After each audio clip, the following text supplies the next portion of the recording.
ناظرین السلام علیکم ورحمۃ اللہ وبرکاتہ۔ ناظرین آپ دیکھ رہے ہیں یوٹیوب چینل سچا راہی۔ ہم نے اپنے اس یوٹیوب چینل سچا راہی کے ذریعے سے اس سے پہلے پیش کیا کہ آپ صلی اللہ علیہ وسلم کا فجر کی نماز کے بعد کیا معمول تھا، ظہر کی نماز کے بعد کیا معمول تھا۔ اسی طریقے سے ہم نے پچھلی ویڈیوز میں پیش کیا کہ عصر اور مغرب کی نماز کے بعد آپ صلی اللہ علیہ وسلم کا کیا معمول تھا۔ اس وقت ہم آپ کے سامنے پیش کر رہے ہیں کہ عشاء کی نماز کے بعد آپ صلی اللہ علیہ وسلم کا کیا معمول تھا۔ تو ناظرین، عشاء کی نماز با جماعت ادا کرنے کے بعد آپ صلی اللہ علیہ وسلم قیام گاہ پر تشریف لے جاتے اور آرام فرماتے۔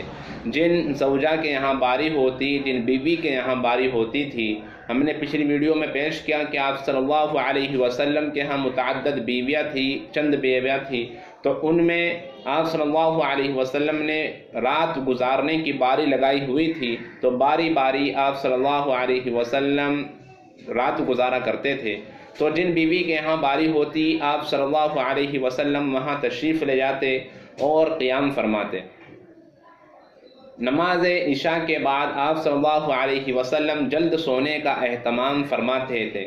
دنیاوی باتیں کرنا آپ صلی اللہ علیہ وسلم بالکل ناپسند فرماتے تھے، اور آرام کرتے وقت آپ صلی اللہ علیہ وسلم داہنی کروٹ پر لیٹا کرتے تھے۔ داہنی کروٹ پر لیٹنے کے بعد رخسار کے نیچے ایسے اپنا ہاتھ رکھ لیا کرتے تھے اور اپنے چہرے کو قبلے کی سمت، قبلے کی طرف فرما لیا کرتے تھے۔ یہ آپ صلی اللہ علیہ وسلم کا ایک انداز تھا اور سنت بھی یہی ہے۔ اور آپ صلی اللہ علیہ وسلم سوتے وقت اپنے سرہانے مسواک رکھ لیا کرتے تھے۔ جب بیدار ہوتے تو مسواک فرماتے، وضو فرماتے اور پھر تہجد کی نماز ادا کرتے۔ تہجد کی نماز ادا کرنے کے بعد آپ صلی اللہ علیہ وسلم آرام فرماتے تھے، اور پھر جب فجر کی اذان ہو جاتی تو فجر کی اذان کے بعد آپ صلی اللہ علیہ وسلم فجر کی سنتیں ادا کرتے، اور فجر کی سنت ادا کرنے کے بعد پھر تھوڑی دیر کے لیے آپ صلی اللہ علیہ وسلم داہنی کروٹ پر آرام فرمایا کرتے تھے۔ پھر جب وقت ہو جایا کرتا تھا تو مسجد کے اندر تشریف لاتے، اور مسجد کے اندر تشریف لا کر نماز فجر با جماعت ادا فرماتے۔ یہ آپ صلی اللہ علیہ وسلم کا معمول تھا، رات گزارنے کا آپ کا طریقہ تھا اور آپ کی ایک سنت تھی۔ تو چنانچہ یہاں سے بات بھی معلوم ہوتی ہے کہ آپ صلی اللہ علیہ وسلم نے اپنے ایک روٹین بنائی ہوئی تھی، ایک ترتیب بنائی ہوئی تھی، اپنے دن و رات گزارنے کا ایک چارٹ بنایا ہوا تھا، اسی کے مطابق آپ صلی اللہ علیہ وسلم زندگی گزارا کرتے تھے۔ اور یہی وجہ تھی کہ اس کے مطابق زندگی گزارنے کے بعد آپ صلی اللہ علیہ وسلم نے کبھی وقت کی کمی کی شکوہ اور شکایت نہیں کی۔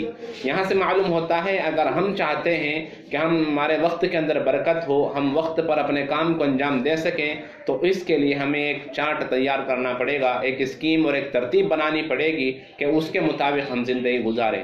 اگر ایسا کریں گے تو انشاءاللہ وقت کے اندر برکت ہوگی اور ہم بسہولت تمام تر کام انجام دے سکیں گے، اور ہمیں وقت کی کمی کی شکوہ اور شکایت نہیں ہوگی۔ اور سب سے افضل، سب سے اہم بات جو ہے وہ یہ ہے کہ آپ صلی اللہ علیہ وسلم کے طریقے، آپ کے سنت کے مطابق زندگی گزارنے کا موقع میسر ہوگا۔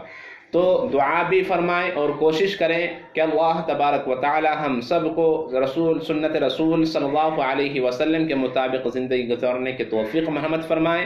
ہم اس پر خود بھی عمل کریں اور اس پیغام کو، اس میسج کو، اس ویڈیو کو دوسروں تک بھی پہنچانے کی کوشش کریں۔ یہ تھا آج کا ہمارا پیغام، آج کا ہمارا سبق، آج کا ہمارا مذاکرہ۔ اللہ تبارک و تعالی قبول فرمائے، ہمیں بھی عمل کرنے کی توفیق مرحمت فرمائے، اور جو لوگ اس کو دیکھ رہے ہیں اللہ تبارک و تعالی سب کو عمل کرنے کی توفیق مرحمت فرمائے۔ السلام علیکم ورحمۃ اللہ وبرکاتہ۔